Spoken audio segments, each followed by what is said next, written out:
mais um vídeo aí no canal. Infelizmente acabei comprando uma bateria de 7 ampere aí, ó. Eu ia comprar uma da Bosch, só que a polaridade tá invertida. O positivo era pra vir aqui, eu falei que a bateria tá invertida. Em caso de emergência, como vocês ligam aí, ó. Como que eu fiz pra ligar, ó. Como vocês podem ver aqui, ó, inverti a polaridade, a bateria na verdade. E já era. Tá um papelãozinho forrando aqui, ambos os lados. E tá aí a bateria, ó.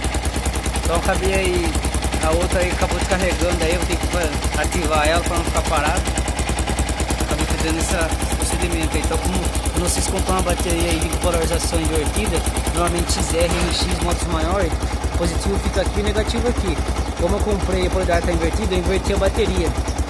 Fechou? Então tá aqui, ó, a bateria de 7 ampere aí. E a marca aqui, ó, quando ela tá marcando vermelho, sempre o vermelho é positivo.